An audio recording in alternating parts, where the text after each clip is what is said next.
why we hear that, and the Bible tells us that God created a man, and so we have a different nation here, population here. So now, why did God allow blacks to be suffer? Now I will explain that. You see, the creation is a creation of God. But mankind, he creates his own standards of judging. Like, for example, we are told by certain groups of churches that the black people of the earth are the children of Ham. You see, Noah, you heard the name Noah, after the flood. In the Genesis chapter 9 you read, Noah, after the flood, him and his 3 sons, Sam, Ham and Japheth, they started growing grapes. And from the fruit of the vine, they fermented the wine. And Noah drank too much.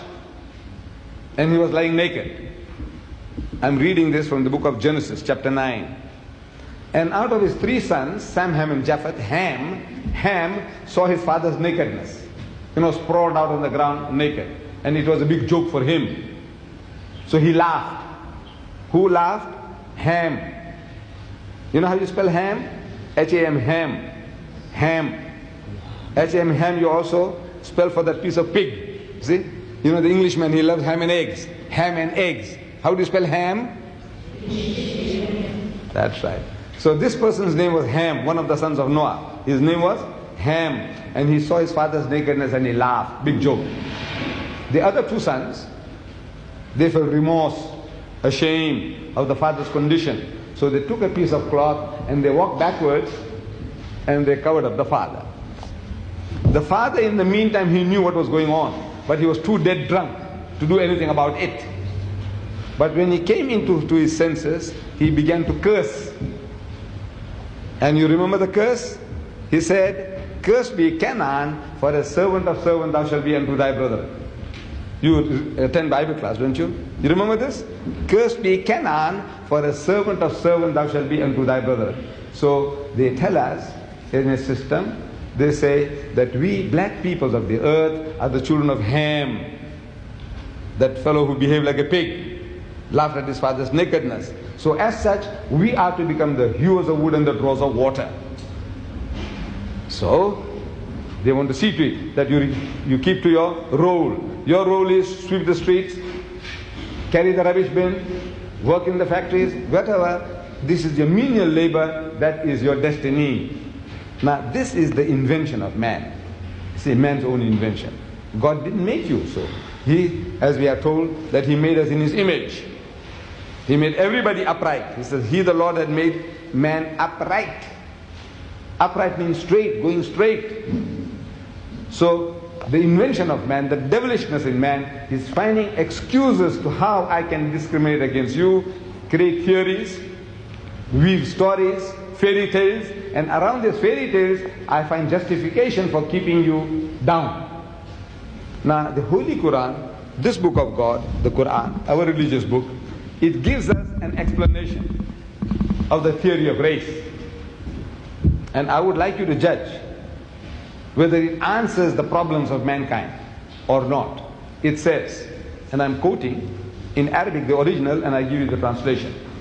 It says, Ya ayyuhan nas, say, oh mankind, the whole of mankind, whether Africans, Indian, Chinese, Eskimo, everybody.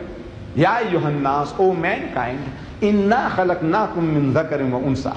It is we, God Almighty says, we who have created the male and the female.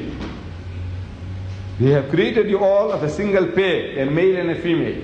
وَجَعَلْنَاكُمْ شُعُوبًا وَقَبَائِلًا. And it is we who have made you into nations and tribes. What for? To discriminate against one another? No. It's لِتَعَارَفُوا, that you may recognize one another. This Mr. John is a Zulu, that Mr. John is a Xhosa, that Mr. John is a Swazi, that Mr. John is an Englishman, that Mr. John is a Frenchman, that Mr. John is a German. For the purpose of recognition, He has made you into nations and tribes. But since man has a sickness of wanting to discriminate on false premises, So God Almighty gives us the standard. We all have a tendency to behave like that. All. There is no exception. There is no nation on earth who is an exception to this rule, that everybody wants to create standards of judging other people as inferior to themselves. You said the African just now, and I accept that the African is, in the South African context, he is at the lowest rung of the ladder. Economically, educationally, in the professions, he is at the bottom rung. That we have to agree. But now among the Africans, you have Zulus. I was questioning the students. I says, are you all Zulus? The majority way. Some said no, she is a Xhosa. Somebody said something Tswana. But now the majority of the people that are here in this institute are Zulus. Am I right? Right. Now ask the Zulu. Ask the Zulu, what is Zulu?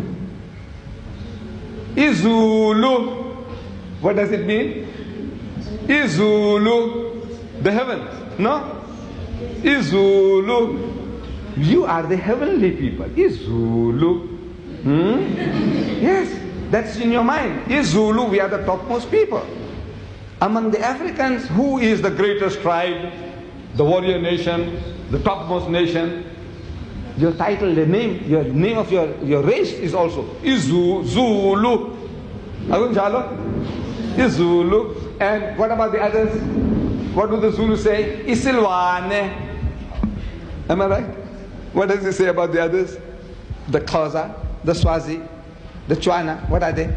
Isilwane. No, this is the nature of man. Everybody. The Arab said, I'm the Arab, means we are the eloquent people, and the rest of the world is Ajam, meaning dumb. The Jew said, we are the children of God, and the rest of them are Gentiles.